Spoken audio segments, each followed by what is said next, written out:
each other about 4 months ago. Both of us have never been in a relationship before. He has started to give me the creeps lately. He found a picture of me on social media from when I used to be goth and has been pressuring me constantly to dye my hair blue again like in the picture. He screenshot all my pictures and showed me he did that, yet won't follow me on any social media yet stalks, keeps tabs on me. He also wants me to get tattoos and dress like that again. He got me to bring all my old goth clothes to his apartment and they're in different places every time I come over, which tells me he's obviously doing something with them. He snoops through my stuff in general. He shows me offensive over-sexualized pictures of tattooed alternative women e-girls and OnlyFans creators with tattoos in public asking me what I think of their look and if I'd change myself to look like them. He has some kinks and religious trauma which I'm non-judgmental towards, but he is always trying to do BDSM and butt stuff with me, and thinks I'd be into that because I used to be goth. He gets me to show him my old goth pictures and has tried to trick me into syncing my Google Photos onto his computer so he can access my pictures. I would never give him any pictures because I already caught him taking pictures of me without my consent and sending them to multiple people, his family and friends. He also tries to track my location and internet usage and get money from me, but never directly talks to me about anything, yet he is always trying to trick me. He used to love to bomb me but now treats me like garbage. He's narcissistic, entitled and overall disrespectful. I've told him that I don't want tattoos and won't dye my hair and that goth is a music subculture, not a kink, and he never listens. He shakes my body, my finances, my clothes, where I live, the list goes on. He doesn't listen to me in general and I feel like an object. He never wants to do any fun activities with me and I'm always compromising for him. He's very straight-laced and wants to go to places like goth clubs and nude beaches just to stare at women. Lately he has been trying to control and shame me for what I eat and also body shamed me for being fat and hairy. I am 5'8", 120 pounds, I am on the skinny side. He wants me to body but also not eat anything? It doesn't make sense. He points out other women exercising and takes a little dig at me. He wants me to spend thousands of dollars on my appearance, yet he has terrible hygiene and won't even comb his hair and brush his teeth for me. He likes parading me around like a show pony while he looks practically homeless. It's humiliating. He is classist and calls me poor for being upper middle class and inflates how wealthy he and his family are, yet never pays. His brother shamed me when I met him. Made me feel awful. We have problems in our sex life as well. He has a hard time ejaculating and checks out other women all the time. He acts 12. He's 27. I feel controlled, devalued, criticized, unheard, and taken for granted. He is full of shame and I can't get him to have an adult conversation about any of these issues. I tried to end it twice and he started sobbing and telling me how much he needs me, loves me, cares about me, thinks I'm brilliant, etc. Practically begging me to stay. I feel used and manipulated. He's an awful, reprehensible person. Update.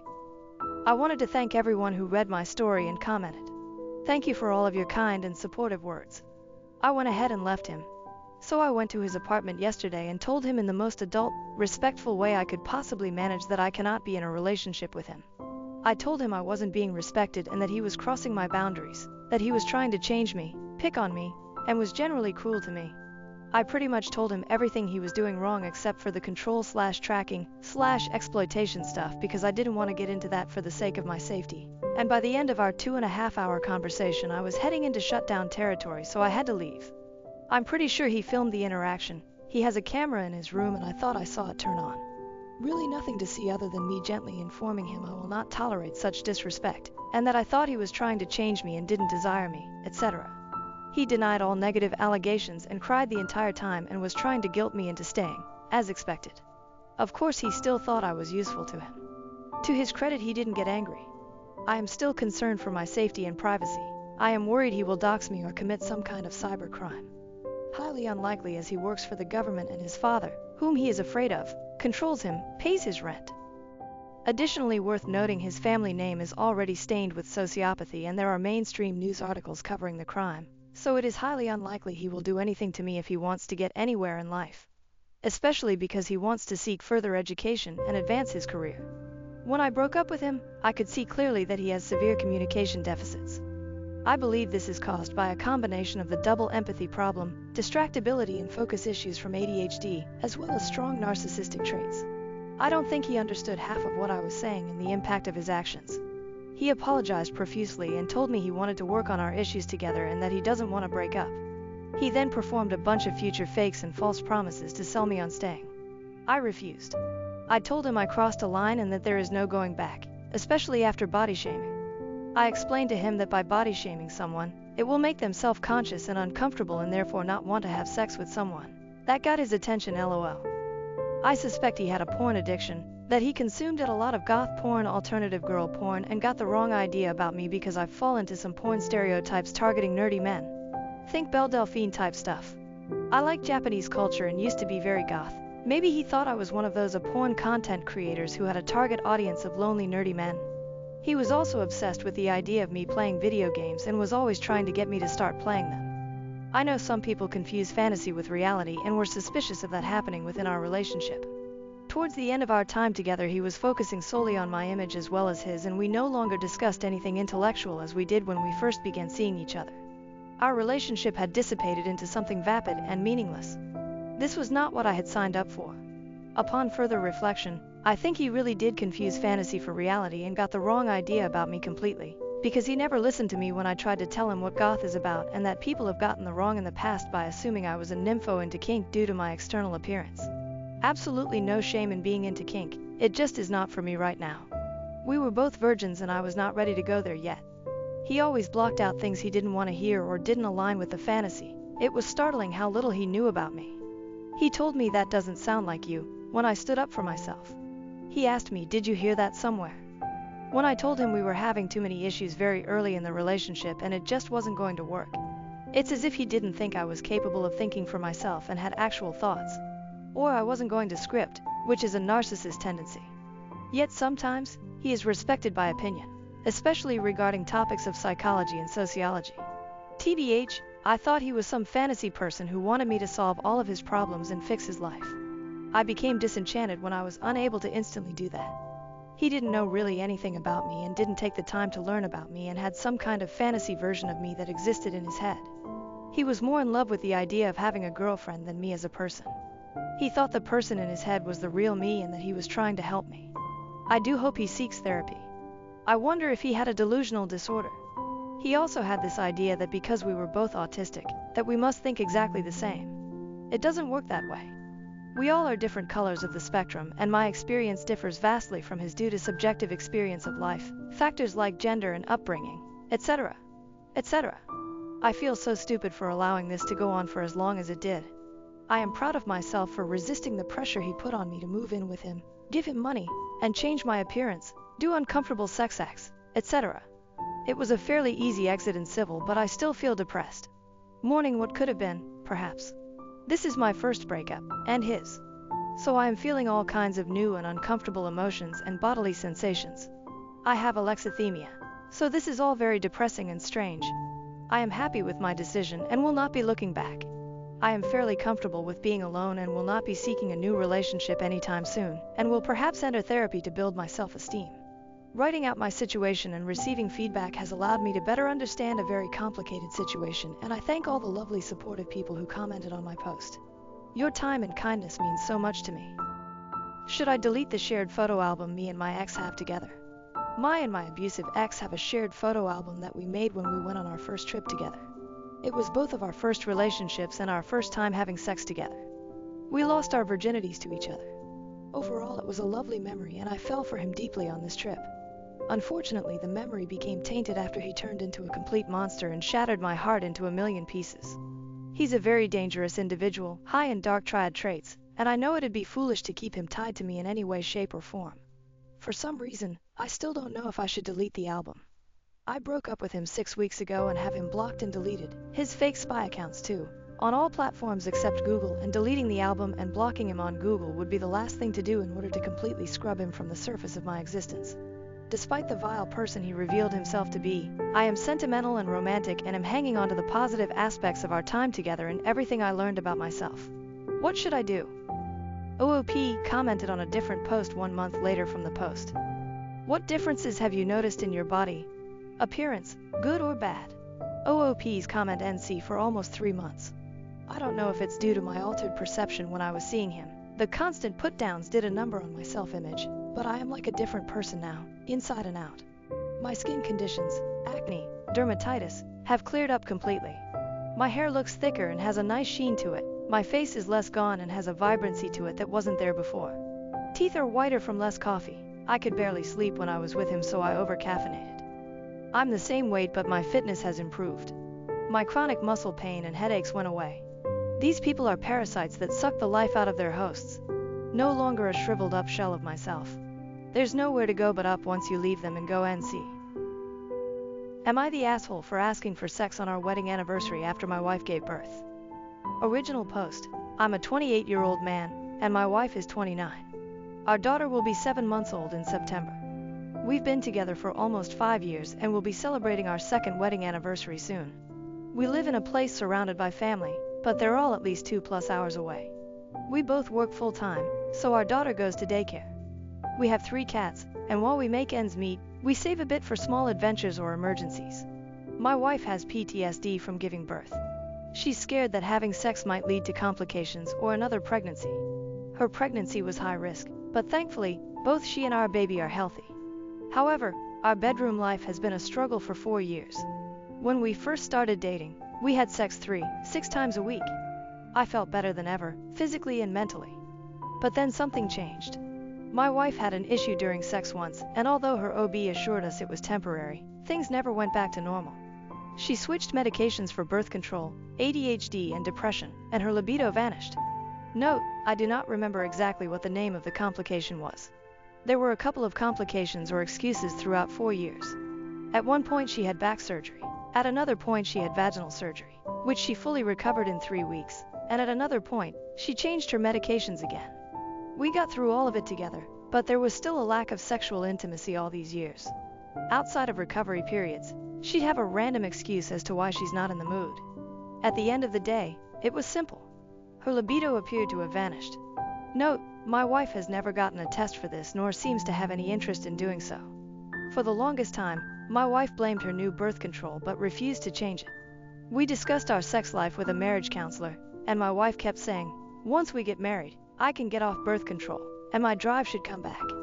I asked for a couple of months of frequent sex before trying for a baby, but she always laughed or rolled her eyes. Our counselor suggested I masturbate, but it didn't help much. After we got married, we had sex twice in the 2 weeks we were off with just the 2 of us. At one point, we were stuck in a hotel during our honeymoon due to a hurricane, but she wasn't in the mood. I felt incredibly insecure. She eventually got off birth control, and our sex life improved slightly. We had sex once a month. When I asked if we could try something to boost her libido, she refused.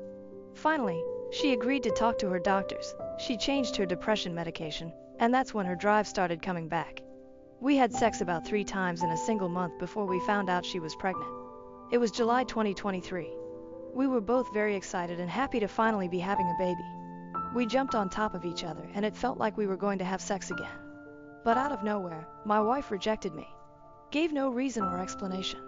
During her pregnancy, we had sex 3 times, once on our anniversary in September 2023, and twice in November of 2023. Since then, we haven't had sex. Not once. There were several times she'd tease me as if we were going to, but never did. It's been 8 long months now with no changes, and it'll be 10 months when we reach our wedding anniversary in September. Last weekend, we were on a road trip listening to the Two Hot Takes podcast. There was a story about a husband with a dead bedroom for 3 years. My wife noticed I was getting depressed and put her hand on my shoulder. After the story, she assured me she loved me but needed time to recover from her PTSD. I was frustrated as I know our bedroom has been dead for way longer than that. I had brought up wanting us to go to counseling, but she almost immediately changed the subject. A few days later, I brought up our wedding anniversary.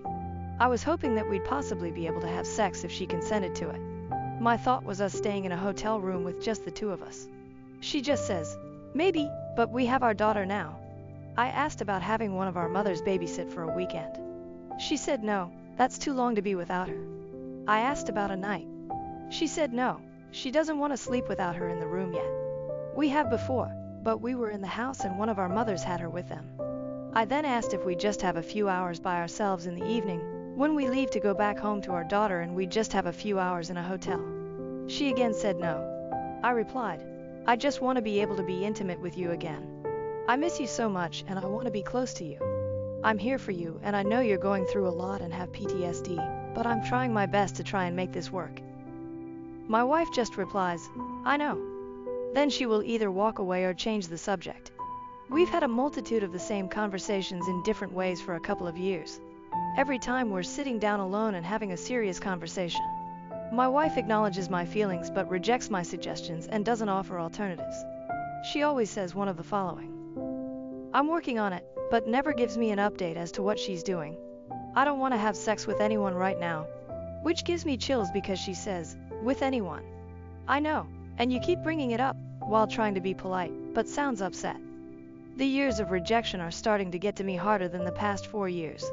I have no intention of ever leaving my wife as I love her so much and she's my person. Sex is something that has proven to help both of our mental health when regulated, but now, I'm not sure if things will ever be like they used to be or even close. Am I the asshole to ask for just a few hours for us to be alone to at least try to have sex on our anniversary? AITA has no consensus bot. OOP received mixed reactions. Relevant comments. Comment 1, NTA. I will ask, is the resentment you are feeling right now greater than your love for her? Honestly, with how long it's been dead, anything she says is going to be an excuse. She has so many chances to fix it but she doesn't want to. But of course it'll get thrown back onto you. Wait until you hear if only you did this or this. OOP, I wouldn't say it's resentment. I'd say I feel distant from her just only sexually. My love for her is way above it though. The intimacy would strengthen our relationship though, and life as parents would be way less stressful. Comment 2. Honestly, I don't know what to say. Yuri obviously not the and you know it too, but really this is something she genuinely needs to properly focus on and get it checked out. This can't just be PTSD because like you mentioned this has been happening from way before. She's slowly killing you from the inside and you both are too blind to see it emo. You want to stay with her cause you love her. And I completely get it and praise you for it, but come on, you need to love yourself too. Just reading this I can sense how depleted your self-esteem is. That can't be good. I've had issues with self-esteem since high school. I'm also autistic. Things that make one person sad I feel devastated. Things that make someone happy makes me overly excited. In the past, I'd masturbate or work out to let off steam. Sex with her outmatches anything that's ever helped with my depression and anxiety. It's even helped with my OCD. Since I've been without it for so long, now I'm just more on edge. When it comes to confronting people, it's very hard for me. So when my wife and I would have these conversations, it took a lot for me to get to that point where I could talk about it comfortably. Getting rejected afterwards just puts me back down. Update. I was shocked when I woke up this morning to so many comments. It feels great to be a part of a community with so many people. Thank you to everyone helping me through this. I have a legit update to my story and I want to answer some questions as well. The first is actually about the first complication that happened when we were dating for about 6 months. I did some digging at my old messages and remembered she had gotten a cut inside of her from my fingernail. We didn't notice it until we were having sex and it wasn't big enough to where it needed stitches. The medications were to prevent infection. Coincidentally, when she got the medications to prevent infection, my wife changed all her medications. They were starting to clash with each other, making her either have nausea, headaches, stomach pain, or she'd feel sadder than usual. Her psychiatrist helped her with her ADHD and depression medications while her OB helped with her birth control. The mix of the three caused the symptoms, not the sex altercation. There were a few unfortunate times where I accidentally cut her again, but they all went away on their own and were very, very tiny. My wife told me it's fine and she's content to keep going. With my eczema, I've had an issue with being very itchy pretty much my whole life. This made my fingernails over time super sharp. I have to cut them frequently just to not accidentally cut myself.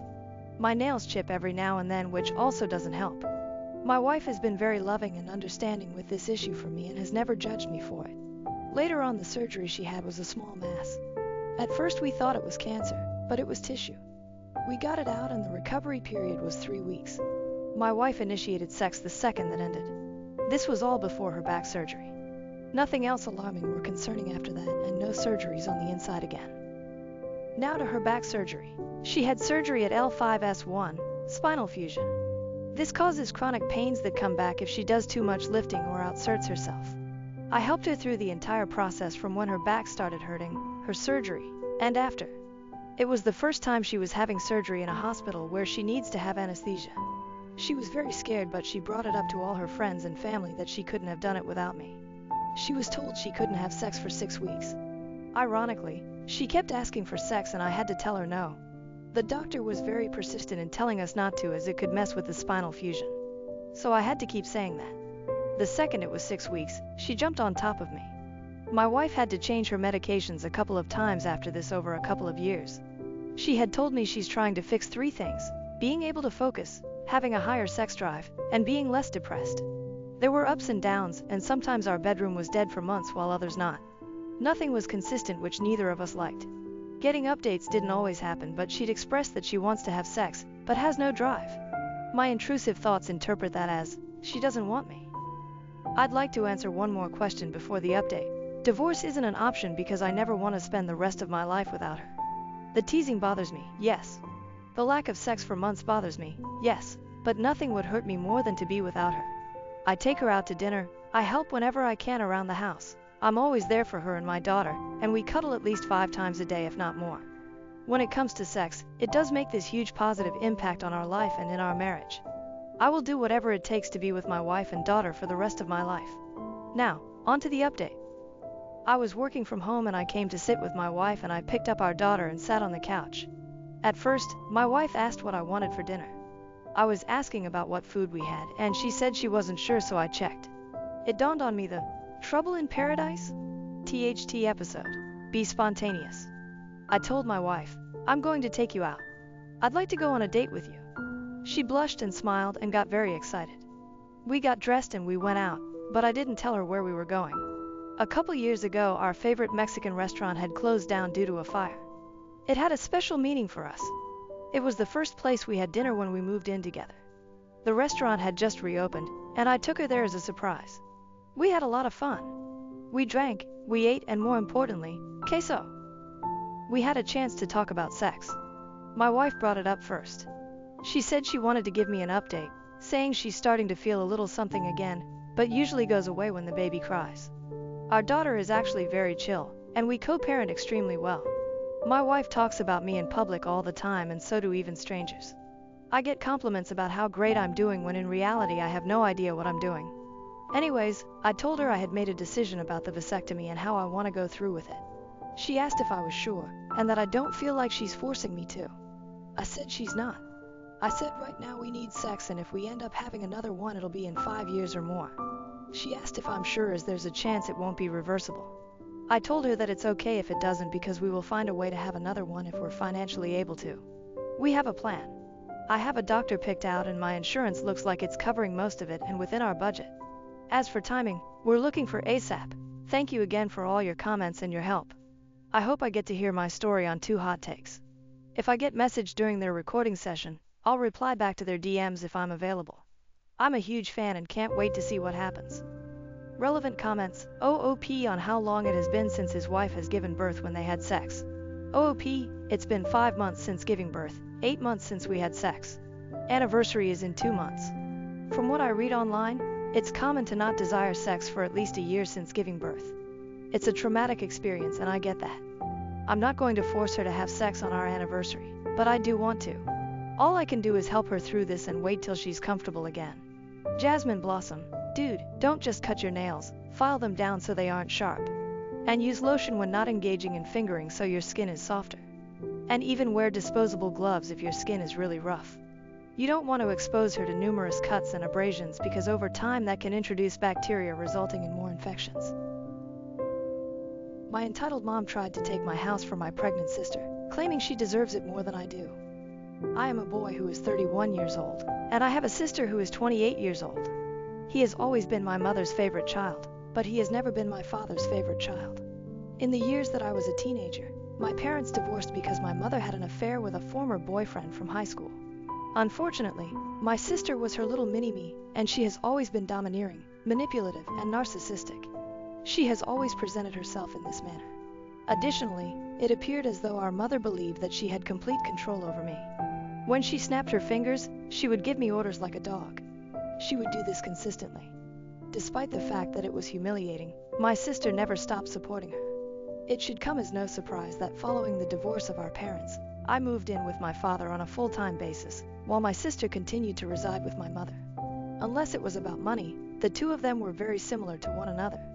And they did not communicate with my father very often. In spite of the fact that I am more like my father, he was more business-oriented and started teaching me how to handle his field of work when I was 16 years old for the first time. I became fairly skilled at it, and after working for my father for a period of 12 years, I was promoted to the position of partner in his company. A terrible event occurred approximately 8 months ago, and everything were going swimmingly up until that point. My father's immune system had been compromised for a significant portion of his life due to his heavy smoking habit, and he passed away at the age of 60 after contracting C-19 a few years before his death. After my father's burial, which was held in a socially distant location, I finally got to meet my mother and sister for the first time in years through a video call. It was my father's decision to be cremated, and he was buried at a nearby cemetery. Hence, there was neither a body nor a casket there. Despite the fact that my sister seemed to be in mourning, my mother remained nonchalant during the entire process, which surprised me. When she last saw my father, she yelled at him that he owed her more money and threatened to sue him, to which he left. She then threatened to start a lawsuit against him. In terms of alimony and child support, he had simply paid the minimum amount that was mandated by the law. He even made a contribution of $30,000 to the education fund for my sister. However, a judge's order meant that he was no longer legally had to provide my mother money 10 years after the divorce. This legal obligation had been lifted. Not even close to being broke. She has been working at the same job for about 30 years. She is the owner of the old family home that we used to share, and she routinely leases out 2 of the rooms in the house to use as Airbnb rentals. She does not have any problems with her finances. The reading of my father's will took place after the funeral. Apparently, he was under the impression that if his habit of smoking excessively would not end his life, then something else would, and he even laughed about it on a video that had been recording beforehand. To a large extent, he left everything to me, including his home, all of his assets, and the majority of the income from his business. In addition to around $10,000 in cash, he left my sister a Nissan Altima from the year 2015. In addition to a few other goods that she had claimed to be hers since the divorce, my mother was only given a sum of $1,000. Additionally, I was given the remaining portion of it, and my girlfriend is currently residing with me in the house that my father had bequeathed to me. Following the completion of 2 years of community college, my sister moved in with her boyfriend and began working online part-time for a number of years. A heartbreaking miscarriage occurred at the time period, despite the fact that she became pregnant. Due to the fact that we had almost little communication with one another and no one informed me of this, I did not become aware of it until after the funeral. When lockdown occurred, her boyfriend's job began to gradually downsize, and soon he was only able to work part-time. This brought about a negative impact on both of their finances, to the point where he finally informed her that she needed to look for better employment as well because he was looking for a second job. After then, she fell pregnant once more. Despite the fact that she and her partner have taken precautions, others continue to refer to her child as a miraculous baby. A knock on my door came as a complete surprise to me one evening. As soon as I responded, both my mother and my sister greeted me with a frigid reception. Both of them entered without anyone asking them to, and they immediately made themselves at home in my living room. A look of bewilderment was exchanged between my girlfriend and I questioned as to the reason why they had brought themselves to visit. It appeared as though my sister was giving herself a tour of my home as she was laughing and looking around, opening doors, and opening doors. The request for a refreshing bottle of water was made by my mother, who had just sat down on my sofa and reached out with her fingers. After my girlfriend had gotten the water for her, I questioned as to the reason that they were in this location. It appeared as though my sister was overjoyed, but she chose to ignore me and proceed with her investigation of my home. A short while later, I was able to hear her exclaim, "Mommy, it's perfect!" from the opposite end of the corridor. Yes, she continues to refer to her as Mommy. My mother ultimately stood out and said, "Well, I think it's time you did your brotherly duty." To which I reacted, "What?" I was surprised by her statement. My mother continued by saying, "Now that your father has passed away, this house ought to have been given to me because I was his only spouse. However, you are still able to make the necessary repairs at this time. It is possible for you to get a brand new home because you generate a lot of money. This one is particularly significant for your sister because she is the one who is actually carrying the baby that is on the way. On the other hand, if you are adamant about remaining, you could just live in a single room and pay for all of the expenses until you make the decision to leave." After reading a sufficient amount of Reddit, my girlfriend and I were able to determine where this was headed and what would occur if I allowed it to continue.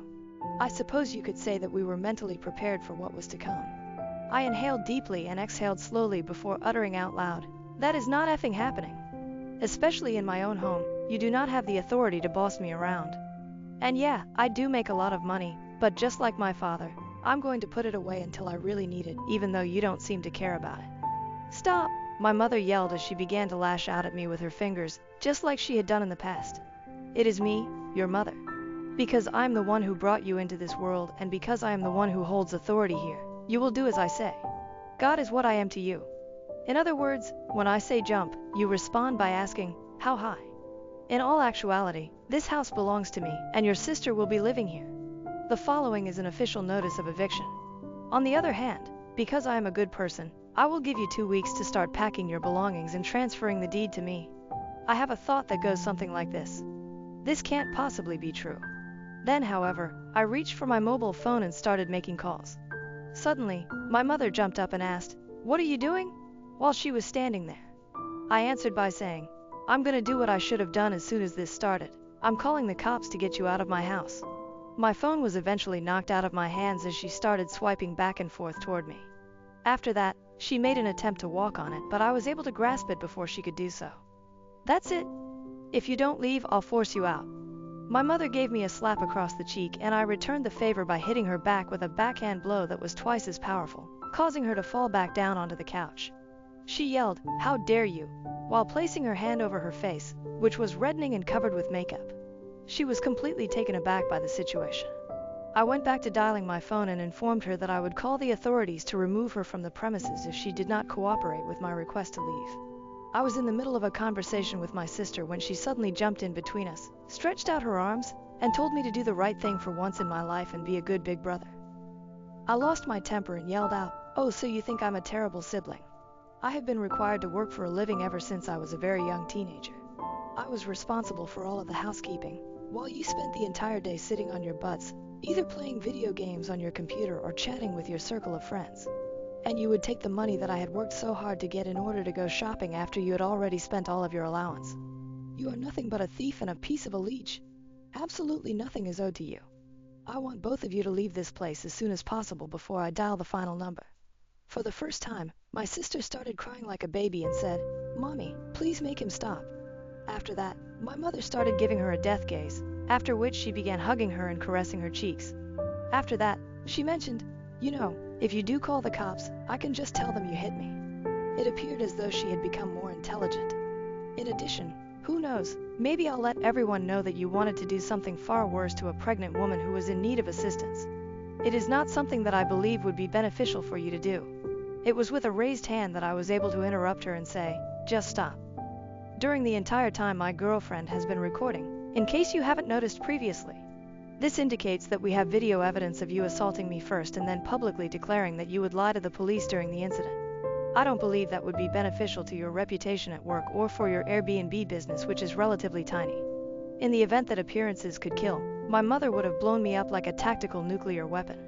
Nevertheless, she quickly regained her composure and started pulling my sister into the room by the arm. My younger sister, who was behaving like a complete and utter child, managed to escape our mother's grasp and immediately plopped down on my front step while throwing a fit. "Are you able to see now?" I questioned my mother after giving her a quick glance. "The result of the spoiled upbringing she had from you is this." After she had finished staring at me, I watched as my mother attempted to remove my sister from the front steps of my house. On the other hand, my sister grabbed to the handrail of the porch and cried out, "You promised me," over and over again. As I stood by the door, I laughed and yelled out to each of them, "Never come back." At that moment, my mother reprimanded me and returned to the task of getting my sister off the porch. Despite the fact that it took her a few minutes, she was ultimately successful in persuading my sister to get up and leave with her. She referred to me as a cruel and heartless jerk who will go to hell for this. I chuckled once again and responded, "There's also a special place in hell for liars and narcissists who try to manipulate others to get their way." I simply put up my smartphone once more with the recording and said, "The clock is ticking, Mom." This caused my mother to tighten her fists and was ready to yell something more when I did so. "Get off my property." After that, my mother accompanied my sister to the car, gave me one more look that was condescending, and then disappeared into the distance. I had the impression that that was the final chapter, but my mother never let things go for good. A few days later, I started receiving messages from people I knew and family members who were using the internet. A good number of them were furious with me, while others merely had inquiries about what was being placed.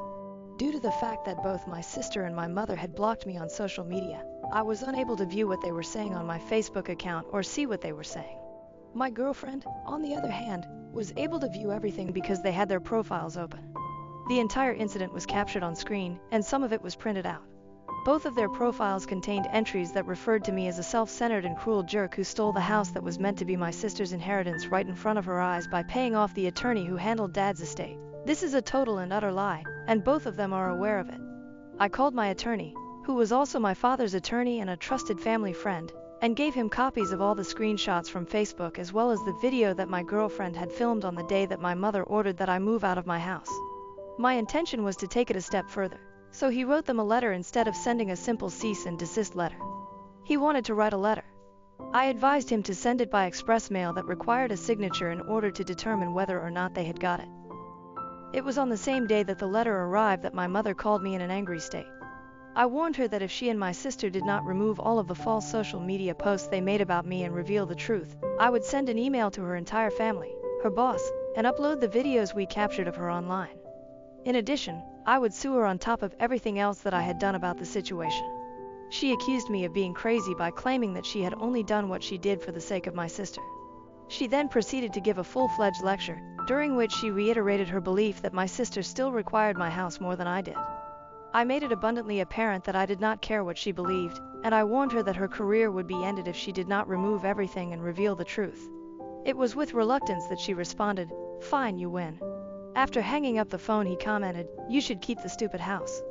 At that very moment, every single dishonest post that had been made on their profiles disappeared. I was unblocked, and my mother presented me and everyone else with a half-hearted apology, explaining that she had hurried what she said because she believed that my sister required my house more than I did due to the fact that she is pregnant and broke. On the other hand, she admitted that the house was legally mine according to the will that my father had left behind, and she was aware of this fact before he passed away. Therefore, she had no right to attempt to claim it. In addition, my sister expressed her regret, but she virtually reiterated everything that our mother had said. She stated that she had just agreed with her beliefs and then blamed what she had done on our mother and the pregnant emotions that she was experiencing. The answers came in on both my mother's and sister's pages for a period of time, and a significant number of people were depressed by the fact that they attempted to seize my house. I received a lot of sorries and my bads from people who had previously believed her, but all it did was show me who was more on her side in the first place, because they were also willing to swallow her nonsense. I could not believe it. Regardless, the majority of them were members of her family's side of the family. She was not believed by anyone on my father's family, and they were vocal about their lack of belief. In the end, my sister and her boyfriend decided to move in with our mother in order to save money. Nevertheless, she kept them in the basement in order to maintain the operation of her Airbnb. Due to the fact that my mother barely wrote anything due of the trick she had played earlier, my sister started sobbing on social media about how she is unable to live upstairs. I am very certain that the two of them are arguing because all my sister did after that was complain online. Having made it this far, you are only getting started with what is ahead. The second part is very hot and wilder than the first. It is going to be the very next video that is uploaded, so if you haven't already done so, subscribe to YouTube with notifications turned on so that you don't miss it, and give it a thumbs up as a backup.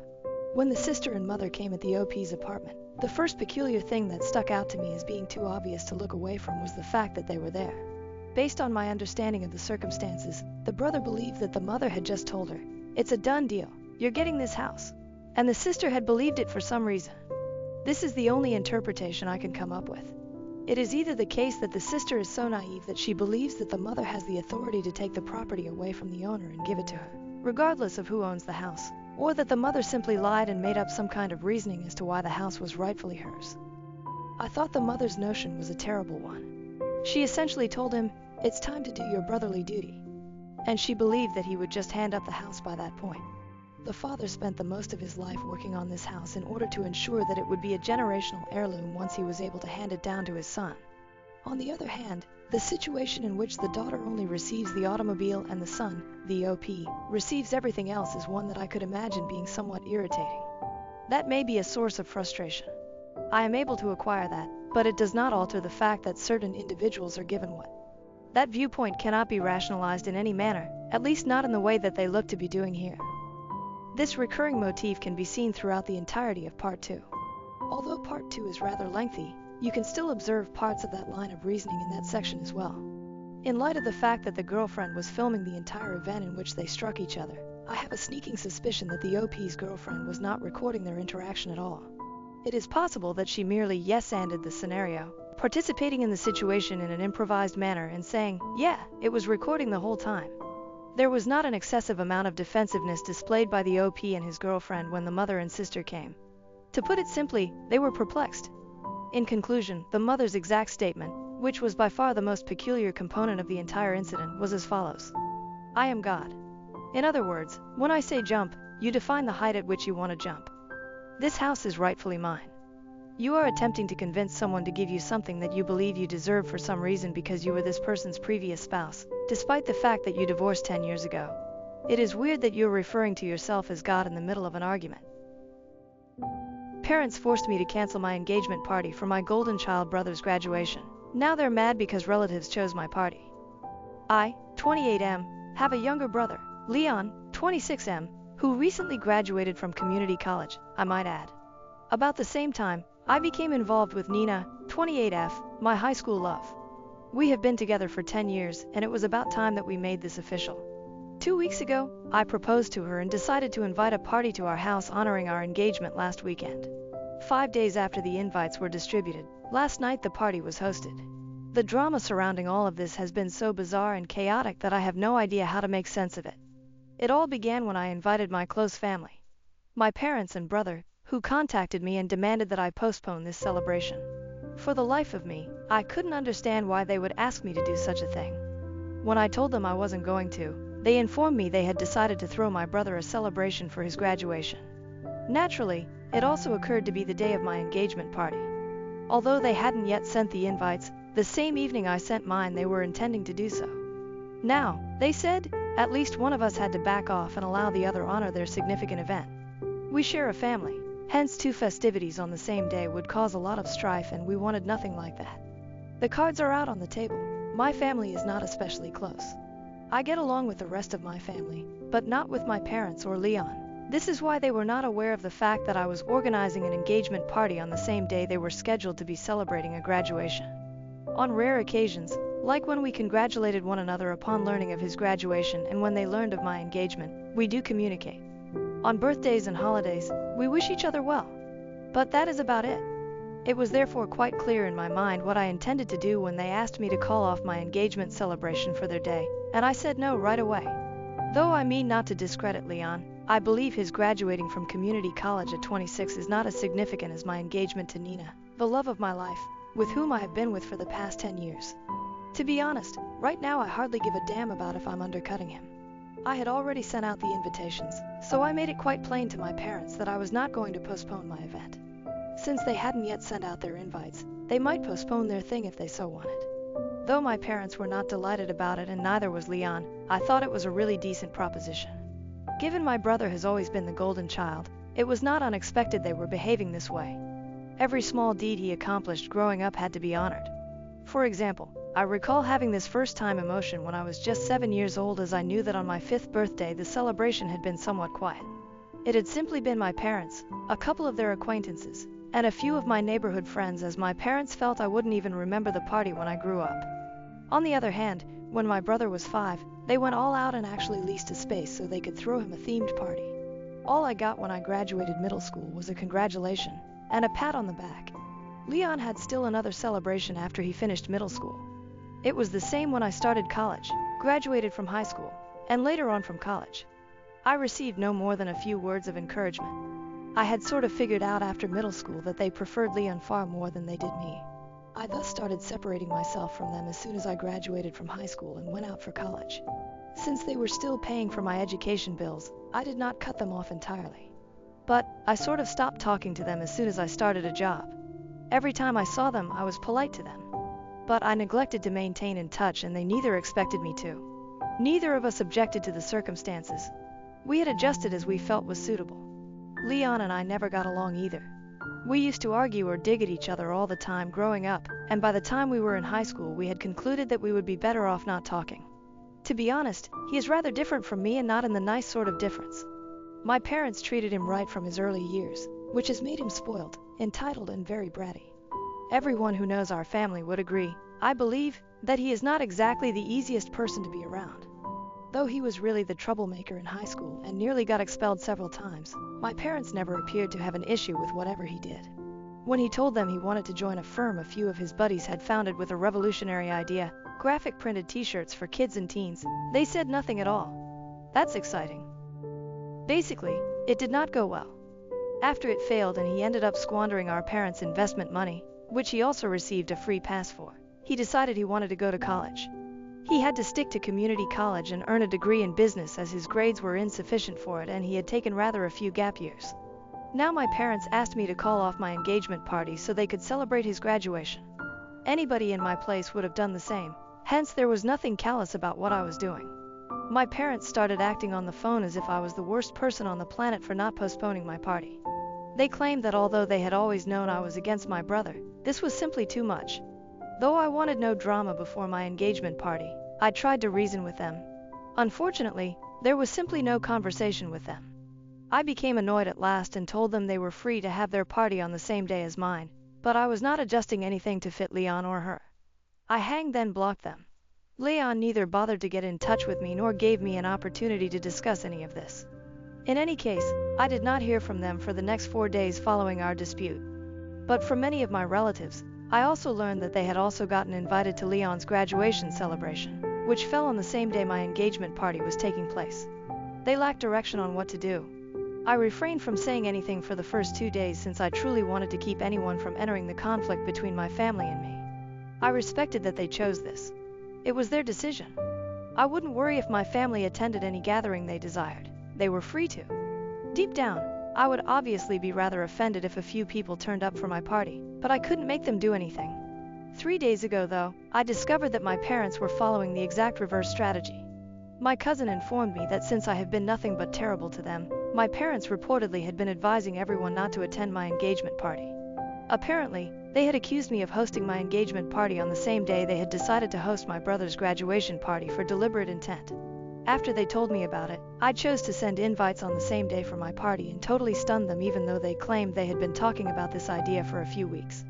I figured two could play this game if they were going to badmouth me since they were trying so very hard.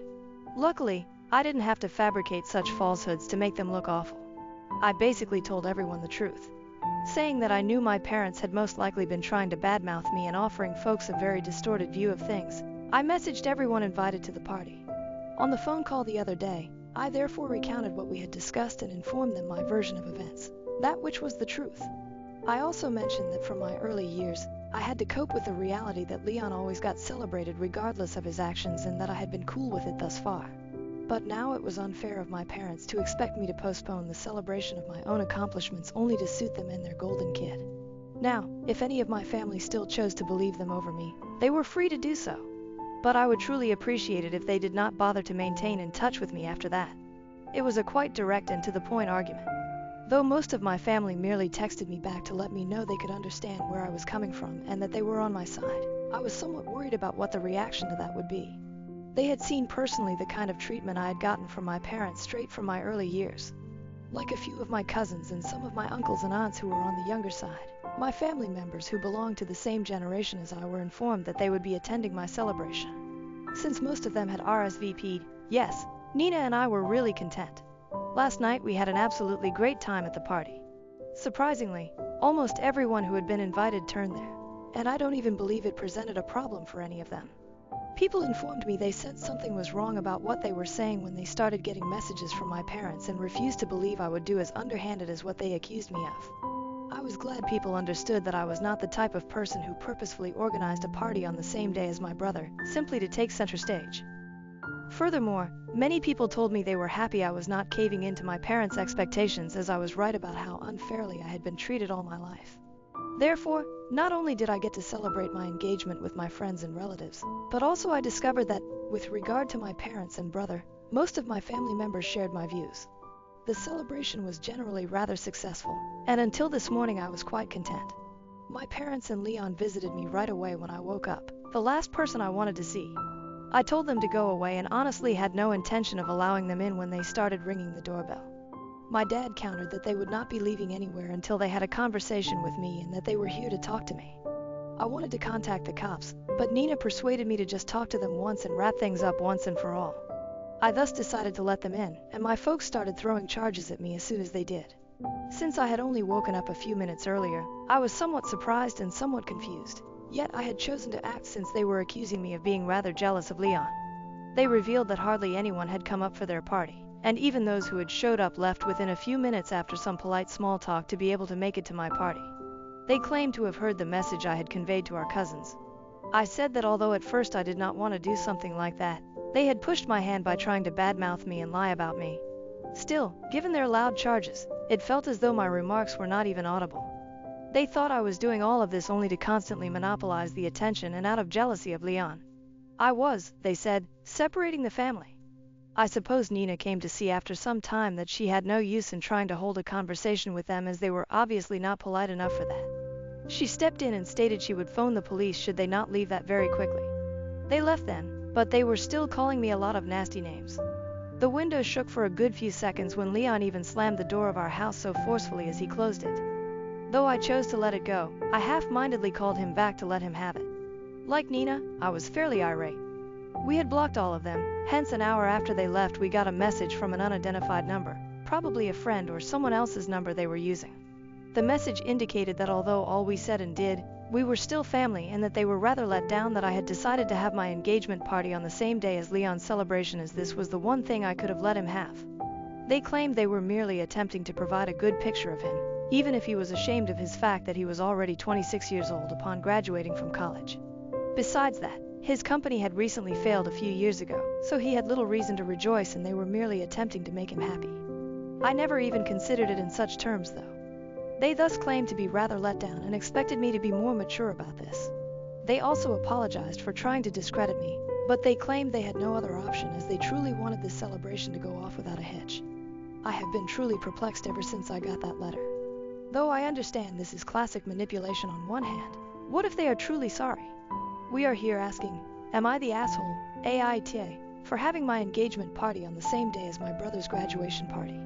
Nina is very torn as well. Edit. Some of you seem to have a problem with the fact that my relatives did not step up for me and try to do something when they had always known that my parents did not treat my brother and me equally. In their defense, I would just like to say that they did all they could. They always tried to be there for me and were always nice and kind to me. I'm pretty sure that a few of them even tried to speak to my parents to make them realize that the way they were treating me and Leon so differently was not fair to either of us. But my parents did not care, and honestly, what more could they have done? It's not like it was a crime bad enough to warrant demanding custody of me. That would have just been absurd, and I don't think anybody wanted to do that either, since they also have their lives and families to think about. Besides, I was doing just fine. I generally stopped having expectations from my parents after a certain point, so I do not mind that they put my brother up on a pedestal and did not seem to care much about me. As long as everything was paid for, I didn't care. I'm on good terms with the rest of my family, and I don't mind the fact that most of them are on good terms with my parents and my brother as well. I haven't made them choose. I had just said that if they chose not to attend my party, then we would have had a problem. But honestly, all of them did attend, and I don't mind anymore if they continue to be on good terms with my parents and Leon. I made that very clear at the party as well. Anyway, most of you were questioning why I even bothered to keep in touch with the rest of my family. And yeah, this is why. I just don't think that it's that deep. This is between my parents, my brother, and me, not them. I don't want to drag them into this for no reason. Update 1. After reading most of the responses on my initial post, I concluded that I had nothing to regret a few days later. After emailing them that I did not feel like talking to them anymore and would really appreciate it if they remained away from me from now on, I kept my parents and Leon blocked, as well as the number they had contacted me from earlier. I have not heard from them for the past 3 days, and none of my relatives had anything to say either. Still, today was really different. My mother visited us just before Nina and I were ready to head off for work. This was only her. My dad and Leon were not with her. She is generally much more subdued than they are. I chose to invite her in since I felt that we might at last have a civilized conversation like grown-up adults rather than engage in a yelling fight. She told me once she was inside that she was here to chat to both of us, hence Nina had to join the discussion as well. We sat there, and then she began by stating she truly regretted whatever occurred lately and wanted to apologize on behalf of all 3 of them. To be honest, I don't really count that as an apology, since, had all 3 of them wanted to apologize, they ought to have turned up together and done so. It is not enough just to send my mother apologizing notes.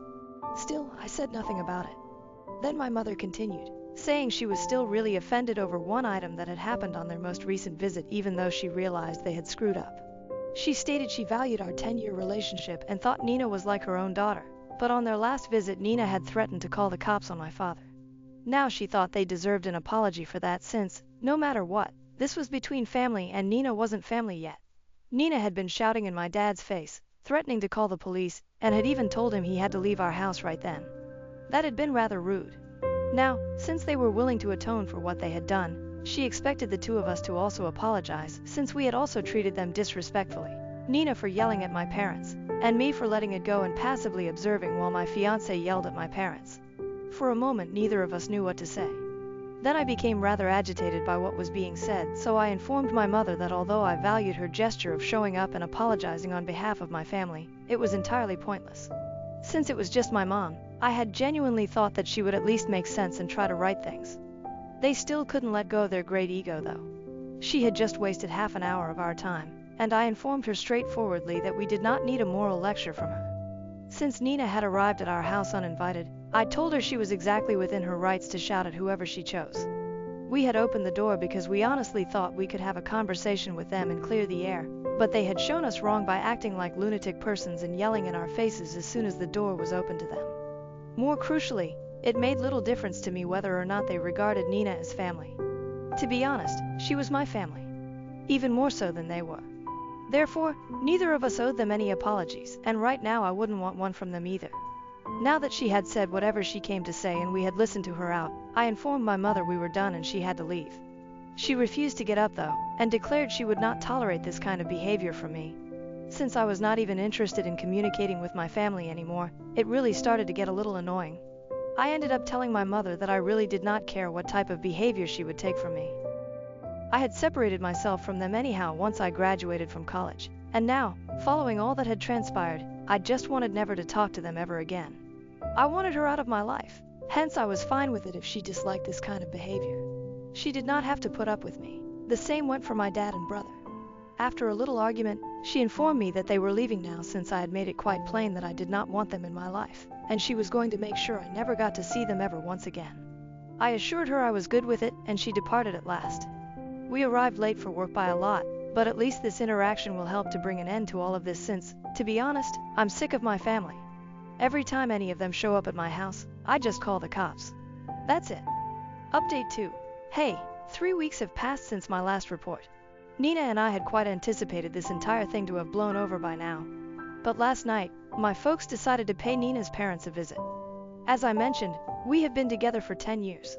So, even our families know each other really well, and Nina's parents reside a few blocks from mine. They thus showed up at their house around 10 in the night to discuss our children and their terrible behavior. Nina's parents first didn't know what to do since they heard about our recent arguments, but they let them in finally since they wanted to be polite. Nevertheless, they began moaning about how they didn't even know where they had gone wrong with parenting me and were so unhappy that I had turned out this way, whereas Leon was the model of what a wonderful kid should be right away. They began discussing how he was still living with them since he did not want to forsake them in their old age. Yes, as if that were the real reason and not because he lacked the means to live by himself. Neither do my parents ask him to pay for any other bills or expenses. They let him live rent-free. Still, they continued for a few minutes, endlessly praising Leon and disparaging me as nothing but a disappointment. By then Nina's parents knew they were most likely a bit drunk. Then they began discussing Nina and the manner she had allegedly offended them the last time they had seen her. She had always been a shy and quiet child, thus they were rather surprised since they informed her parents they did not mean to be nasty, but they had never expected Nina to behave this way with them. But she had started displaying her actual hues ever since she got the ring on her finger. Still, they seemed there because they had a scheme in mind. Not too far off, they would be able to bring us into line and increase our respect for our parents. Their idea was a great one. Presumably Nina's parents and neither their parents would be willing to pay for our wedding, so we would be left with no other choice except to apologize for our actions and try to be better children to them. We have always had a decent relationship with Nina's parents, hence I find it strange why they would bring them into any of this. They're, the word, oh yes, normal, unlike my folks, who are as crazy as they come. After mine left, Nina's parents phoned us and updated us on what had happened. Though I really wanted to be furious with them, the whole event was so strange that we all ended up laughing over it. I'm quite happy that she and her parents did not find an issue in my parents' behavior, since otherwise I may have been in trouble and once more I would have had to apologize for my parents' activities. My prospective in-laws, however, are really laid back and informed me I had no need to worry about any of it. They did not mind, as they knew that both of my parents were not right and had known them for a long period. The following time my parents came up, they would simply refuse to let them in. Still, I'm happy we could straighten that out without any problems. I simply hope they get the hint and avoid bothering Nina's parents once they don't get any reaction from her. Still, just for good measure, I'm going to unblock them and warn them not to harass anyone else in the family. Or, I will be compelled to go legal after action. Though I'm not sure what I would do, I'm rather confident they will be scared even if I simply lie about it. Therefore maybe they may back off. Right now that's the strategy. See whether they attempt something humorous or not. Update 3. Hey, I last blogged over a year ago, and I haven't heard from my brother or parents in practically that long. It has been indeed the best year of my life. 2 months ago, Nina and I also got married. Everyone I love was there for the wedding. We had an amazing time, and a few weeks back we at last came back from our honeymoon. My parents did not wish me well, and neither did Leon. Part of me is happy, since otherwise I would have had to deal with them. I'm just loving married life right now, and I am looking forward to spending the rest of my life with her. I'm not really bothered about anything as long as she is at my side. Parents secretly charged $115K on my credit card for my sister's Europe trip, so I reported it as fraud, leading to major family fallout. Though I never imagined I would be producing an article like this, here I am still in shock and bewilderment over what my parents have done. Alex, 28. Has a younger sister, Emma, 22F, who recently graduated from college. Although our parents have always been, let's say, fascinating in their style of raising their children, this most recent act infuriates me. For background, I have always been the family's responsible one. After working hard in school, I applied for scholarships, and straight out of college earned a decent position in finance. Since I was 22, I have been financially independent. I am glad of what I have done. Emma, on the other hand, has always been the family's young darling. I love my sister, so don't get me wrong, yet our parents have clearly pampered her. Emma was always obviously the favorite growing up. She was never forced to work a part-time job or help with housework. She acquired the newest appliances and outfits. Focusing on my own objectives and future, I tried not to let it disturb me too much. Nevertheless, occasionally the partiality was difficult to overlook. One specific event came to me when Emma was 10 and I was 16. Months of saving had gone into a new gaming system purchase. Excitedly telling my parents I was heading to the store to buy it, the day I at last had enough money. They answered shockingly, "Oh, we already got one for Emma last week. You are welcome to share hers." Though I was heartbroken, I tried to be happy for my sister and stashed my disappointment. Still, forward swiftly toward the present. Emma recently finished with a degree in communications. She worked hard and deserves to celebrate her accomplishment, hence I am actually proud of her. I also gave her a beautiful graduation present, a new laptop she had been coveting. I heard from my mother last week. She was bursting with enthusiasm, sharing with me Emma's ideal graduation present, a month-long trip throughout Europe. Thinking Emma's gift from our parents was a kind one, I was pleased for her. The shocking revelation then came. "We used your credit card to book it all," my mother remarked dismissively, as though it were the most natural thing in the world. "We needed the points from your card to upgrade some of the flights and hotels, thus we will pay you back, naturally." I had no words. What I was hearing defied belief. When I finally recovered my voice, I inquired about their expenditure. The response made me feel as though I had been pummeled in the gut. $155,000. $155,000 on my credit card without authorization or knowledge. Trying to keep my voice steady. "Mom," I continued, "you cannot just use my credit card without asking me. That's illegal. $155,000 is a lot of money." She discounts my worries. "Oh, Alex, be not too theatrical. It relates to the graduation of your sister. Family looks out for one another. Beyond that, we're good for it. Eventually we will pay you back." Finally. Even then, what did that mean? And because $155,000 is just casual about when? My mother wasn't hearing it when I attempted to explain to her why this was such a big deal. The effect on my credit score, the fact that I might need the credit limit for emergencies, the pure betrayal of trust. "You have always been so selfish," she remarked, her voice going icy. "Could you simply be glad for your sister? This is her big moment. Your penny-pinching habits are trying to destroy it." What I was hearing defied belief. For complaining about an illegal $155,000 transaction on my credit card, I was seen as selfish. I hung up the call feeling a mixture of hurt, wrath, and incredulity. I tried to talk to my dad over the next few days, expecting he would be more reasonable, but he confirmed what my mother had said, that I was exaggerating, and I should encourage my sister more. Emma, for her part, appeared completely blind to the circumstances. She simply gushed about how thrilled she was about the trip and thanked me for helping her to graduate. When I tried to discuss it with her, I thought I was insane. Was I indeed the irrational one present?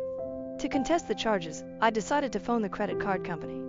However, to my astonishment, I found that my parents had booked everything online using my card details, which they had in case of an emergency. The credit card company said that it wasn't deemed fraud as I had provided them with my details. I now have a $115,000 debt, a maxed-out credit card, and a family who believes I'm being self-serving for not wanting to pay for my sister's expensive trip. The individuals who are meant to love and encourage me have betrayed me, hurt and angered me. What to do eludes me. Though I know that would cause great family strife, part of me wants to call off the entire vacation. Another side of me wants to simply pay it off to save the drama, but $115,000 is a lot of money and the idea of the thing truly disturbs me. Furthermore, allowing this fall could set a standard for more financial mistreatment going forward. Is my reaction too strong? Should I just swallow it and pay for my sister's vacation, or should I stick to it even if it means maybe souring ties with my family? I could really use some guidance. I feel lost. Update 1. I appreciate all of your advice and encouraging words. The sheer reaction to my post really startled me. Reviewing your responses helped me to see that my anger over this scenario was not insane. I felt violated.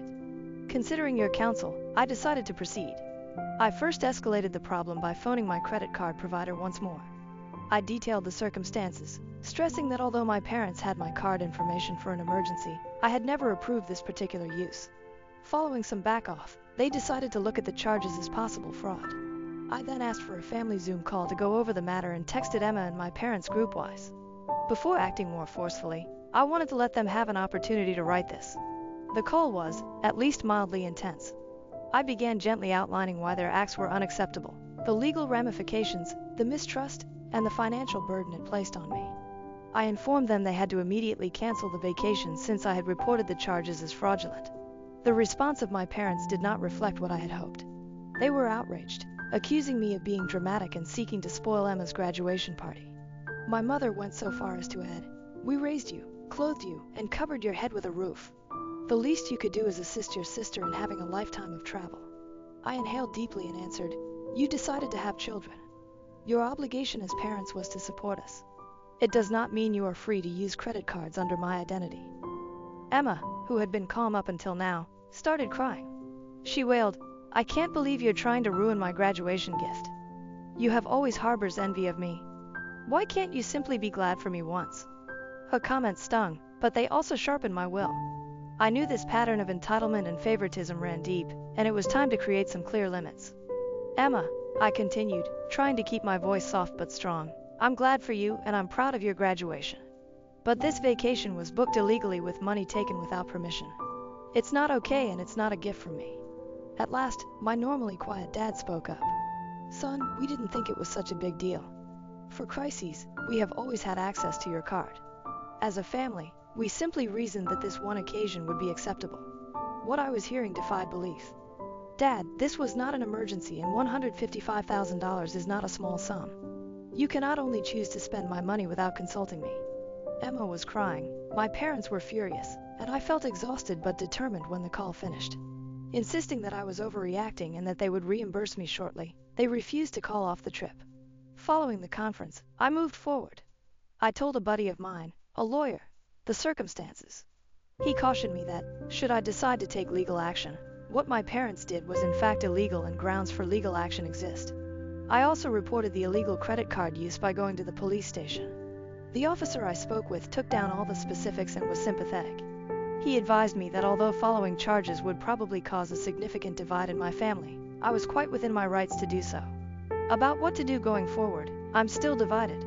I adore my family, on one hand, yet I get nauseous thinking about suing them. Conversely, their behavior is inappropriate, hence if I do not act strongly right now, this kind of behavior may resurface in the future. I have chosen to wait and see for now what results from the credit card company's inquiry. To stop any more illegal usage of my information, I also froze my credit. This whole scenario has let me know I had to set more rigid rules for my family. Though I've always attempted to be the peacekeeper, that is, to straighten things out and maintain everyone's happiness, I have let myself be repeatedly exploited in doing so. Though I'm hurt and outraged, I also feel an odd sort of empowerment. I'm standing up for myself and saying no, this is unacceptable, for the first time. Though unpleasant and frightening, it also seems vital. Again, thanks all for your support and guidance. Once I have more updates on the credit card inquiry, or if anything else comes of course with my family, I will update once more. Update 2. My previous update was several weeks ago, and a lot has transpired. I wish to thank them once more for their help and guidance. Your remarks have been a lighthouse through this trying period. First, the good news. My credit card company's inquiry came back positive. They reversed the charges since they agreed they were illegal. Having that $115,000 weight off of my shoulders relieves a great deal. Now let's consider familial fallout. All hell exploded when my parents and Emma discovered the credit card dispute had caused the trip to be canceled. Furious calls and texts swamped my phone. Saying I had destroyed Emma's life, my mother left an especially angry message labeling me a selfish, unappreciative son. Emma went to social media and shared a moving video about how her spiteful brother had ruined her dream graduation trip. A few of our shared friends and relatives began contacting me to find out why I was treating my younger sister so badly. The matter was spiraling out of control, and I knew I had to straighten the record. I posted a calm, objective piece outlining what had actually happened. How my card had been used without my consent, and how I had tried to mend things with my family prior to acting with the credit card company. The reaction to my post was uneven. Some were encouraging, expressing dismay at the behavior of my parents. Others felt I ought to have just taken one for the team and let Emma travel. Finding out how many others felt it acceptable to conduct fraud as long as it was for the family opened eyes. A few days following my post, my mother's sister called me unexpectedly. She offered some family history I hadn't learned before and showed understanding of my circumstances. My mother apparently had a history of financial irresponsibility and has past taken advantage of family members. My aunt gave me her support and urged me to be firm. Talking with my aunt helped me to see that the problem went beyond one occurrence. Years of enabled and excused behavior have set a habit of behavior. I understood then that I had to keep strict limits not only for my own benefit but also to stop the cycle of financial mistreatment. I made the decision to go really big. For the foreseeable future, I informed my parents I would be not interacting with them at all. I said I couldn't trust them right now and I needed time to sort through what had happened. Emma also heard me say that although I loved her and felt good about her accomplishments, I wanted some distance from her too. Their responses were almost always unfavorable. My parents charged me with severing the family. Emma sobbed and stated I was punishing her for something outside her control. Though difficult, I stayed to be sure of my choice. Amid all this family turmoil, I have been especially focused on shielding myself against potential financial mistreatment. I replaced all of my passwords, closed the credit card my parents had access to, and opened a fresh one at another bank. To work through my emotions about the circumstances and create better limits, I have also begun visiting a therapist. One unanticipated benefit of this whole process is that it has brought me closer to a few relatives and my aunt, who contacted me to provide encouragement. Knowing that not every member of my family finds what my parents did acceptable is good. Regarding Emma's graduation vacation, I learned via the family grapevine that her parents are still considering sending her someplace. Though I keep reminding myself that it wasn't my obligation to offer that for her, part of me feels bad about her missing the Europe vacation. I still find myself battling doubt and remorse. Sometimes I worry whether I did the right thing or too hard, but then I remember the violation I felt when I found out what they had done, and I know I made the correct decision in speaking out for myself. Though it's a painful wake-up call, this event has also been a valuable lesson in self-respect and establishing limitations. I'm finding that love shouldn't have a price tag and that saying no, even to family, is okay. Again, I appreciate your support. For now, I'm concentrating on mending and moving forward. I will post should there be any noteworthy changes. Update 3. My last update was almost 2 months ago, hence I wanted to let you all know some advancements. Over this trying period, your ongoing support and guidance has been priceless. Let us start with the most urgent matter, the legal one. Following much thought and legal advice, I opted against charging my parents. This wasn't a simple choice, and I know many of you suggested I file a lawsuit. My attorney noted, though, that since the credit card company had reversed the charges, going for a criminal prosecution would be difficult and maybe expensive without any assurance of victory. Rather, we have formally written my parents a cease and desist letter telling them that any future use of my financial data will cause instant legal action. Now, on the family matter. The no-contact period with Emma and my parents has been instructive and difficult at once. It allows me time to consider our family dynamics and concentrate on myself. Having regularly attended therapy, which has been quite beneficial in helping me to process my emotions and create better limits, about 1 month into the no-contact period, Emma sent me an uninvited email. Unlike her earlier crying claims, this email was refreshingly adult.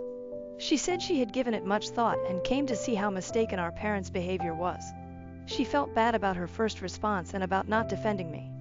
Emma said she had always known about the favoritism but had been too comfortable and afraid to question it. Though I was cautiously hopeful by Emma's email, I decided to go gently. Since then, we have had a few phone calls.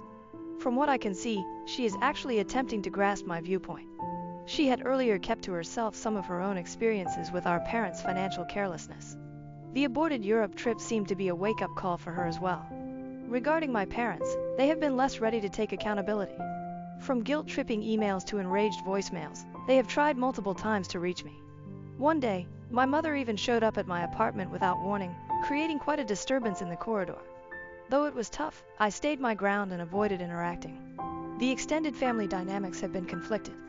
Some families have been encouraging, especially my aunt who first got in touch. She is now a great friend and ally. Others, using the "but their family" justification, nevertheless encourage me to reconcile with my parents. For my own mental peace, I have had to cut ties to some of these cousins. Positively, nonetheless, this circumstances has resulted in some unanticipated personal development. Spending the time and effort I used to manage the drama in my family has helped me to concentrate more on my own life and aspirations. I have started a new pastime, photography, and have been spending more time with pals that honor my limits. I have also made some really important financial choices. I started establishing a stronger emergency fund and have been more generous to my retirement funds.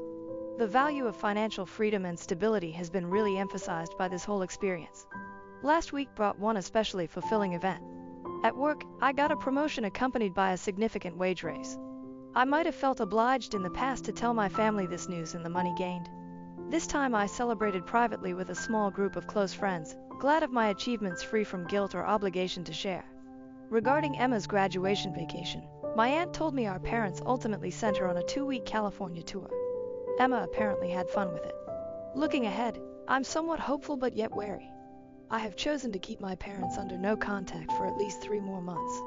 I need more time to recover and evaluate whether they can honor my limits. Emma allows me to gently restore our friendship, but I'm moving carefully and keeping clear limits. This encounter has really helped me to learn about the real meaning of family, standing up for myself, and establishing limits. Family, I've come to see, is about love, respect, and support as much as blood ties. The friends and relatives who have supported me during this struggle have shown me what actual family entails. About financial freedom, I have also gained a useful insight. Although I have always been frugal with money, this scenario has made me especially more alert. On all of my accounts, I have added extra security measures. I have also become more aggressive in safeguarding my financial data, even from relatives. Particularly during family gatherings I missed because of the no-contact policy, there have been times of uncertainty and grief. Mother's Day proved especially challenging, but I remind myself that my mental health and personal development depend on this distance. One unanticipated result of this is that I have started to be really helpful to friends handling personal family financial problems. Many people have come to me seeking guidance on establishing limits and handling financially reckless family members. Being able to guide others through the same circumstances makes one feel wonderful. Regarding my parents' financial circumstances, my aunt has told me they are having trouble. Apparently, they had been depending on my credit for purposes beyond Emma's vacation. This has caused some conflict between them since my dad holds my mom responsible for pushing too far with the credit card theft. Though part of me feels bad knowing they are facing money problems, I tell myself that their bad financial choices are not my duty to correct. Emma has offered some observations on how our parents responded to all of this. She adds they still don't really know why I responded so passionately. They can't understand why I'm making such a big deal out of it. They view their activities as natural family behavior. This ignorance irritates me, but it also helps me to realize that I made the correct choice in separating myself. After much thought on my early years and early adulthood, I came to see trends of financial and emotional control I had accepted. Though it's been a difficult journey, it also releases something. I'm learning to validate my own emotions and experiences apart from parental approval. Regarding my personal life, I have lately started dating once more. Dealing with all this familial drama, I had been reluctant to interact with anyone. But lately I came across someone who has been rather sympathetic about my circumstances. Though early days, it feels fantastic to be developing a relationship with someone who upholds my values and limits. I'm also thinking about drastically altering my life. Though I have always wanted a master's degree, I put it off somewhat because of worries about how it would affect my capacity to support my family financially. I'm now really researching programs and thinking about diving in. Making decisions grounded just on what's best for my future and me feels empowering. I find as I draft this update how much has changed in a few months. The first shock and resentment had subsided to be replaced by a cool determination. I'm actively building the life I want for myself, not only responding to the behavior of my family. To those of you perhaps handling such familial problems, I want to say it gets better. Although setting limits is difficult and there can be reactions, keep firm. Your rights include those to guard your mental health, money, and personal belongings. Again, I appreciate all of your support on this trip. Your guidance and support have been a lifesaver. Though I'm not sure what the future holds for my connection with my sister and parents, I know I will be fine whatever comes of it. Right now I'm stronger, more certain of myself, and ready to meet whatever lies ahead. If there are any major changes, I will notify once more. For now, I am focused on forward-looking and creating the life I want surrounded by supportive people. Here's wisdom earned and fresh starts. Update 4. My last update was 6 months ago, and I felt it was time to let all of you, who have been so encouraging over this path, know the most recent developments. First, the most news. I have been accepted into a master's program in a city 3 hours from where I presently live. This 2-year financial technology program fits very nicely with my professional objectives. Starting this fall, I am equal in excitement and anxiety about this new phase of my life. Choosing to work for this degree was not simple. It involves quitting my career, relocating to a new place, and starting some student debt, but it also means making investments in my future, in the manner I have always wanted. I came to see that I had been holding back, constantly weighing how my choices might affect my family. It seems quite freeing to now be choosing based on what would be best for me. Regarding my family, things have changed in ways I never would have predicted. 2 months ago, the no-contact period with my parents formally came to an end. I agreed to a family therapy session run under the direction of a professional therapist. It was quite strong. Defensively still believing they had done nothing wrong, my parents arrived, but as the session went on, some shockingly real facts emerged. My dad had hidden from everyone, including my mom, a large loss of money from a poor investment. For months they had been covertly struggling financially, and they looked to my credit card to keep appearances. Many tears and accusations followed from this insight. My dad felt guilty of his bad financial choices, my mom felt deceived by his silence, and both of them at once seemed to realize the weight of what they had done to me. Although this justification does not absolve their behavior, it did enable me to see the desperation driving their bad decisions. The therapist guided us through some of these problems, and for the first time both of my parents sincerely apologized. Monthly family therapy sessions are going to continue under our agreement. Though I'm still keeping strict limits and it's a gradual process, I feel cautiously hopeful about reconstructing our connection on better terms. Emma has kept developing and maturing. She moved into her own apartment and started working full-time in order to reach financial independence. Our conversations have become more frequent, and I feel as though I am first starting to know my sister as an adult. She has even sought guidance on saving and budgeting, which is a major advancement in our relationship. Personal-wise, the relationship I highlighted in my last update has evolved into something unique. Though it means we will be doing long distance for a period, Sarah has been quite encouraging of my choice to return to school. Her own experiences with establishing limits with family have made her a great source of insight and encouragement. Financially, I am in good shape. Thanks to the encouragement I got, I was able to somewhat offset the expenses of graduate school and save a sizable sum for my move. I have also started to defend my financial data far more aggressively.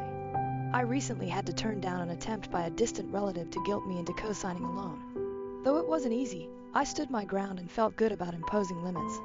I've been thinking about how much has changed since that first startling phone call from my mother concerning the credit card charges as I get ready for this next phase of my life. The hurt and resentment I had then have mostly disappeared.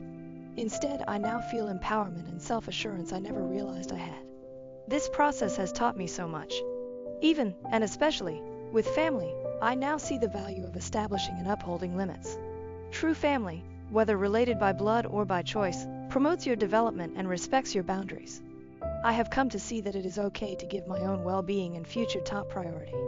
Thank you to everyone who has tracked my narrative and provided encouragement and guidance along the road. During some quite trying circumstances, your words have been a lighthouse of strength and clarity. To anyone who might be experiencing similar family conflicts, know that it is possible to emerge on the other side wiser and stronger. I am excited and full of possibilities as I pack my flat and get ready for this new journey, not something I have felt in years. I'm glad of how far I have gone, and I am excited about what the future presents. I'll be busy with my move and starting school, hence I might not update again for some time. Nonetheless, I will always be appreciative of the help I have gotten here. Here are fresh starts, acquired knowledge, and the bravery to design the life we wish for personally.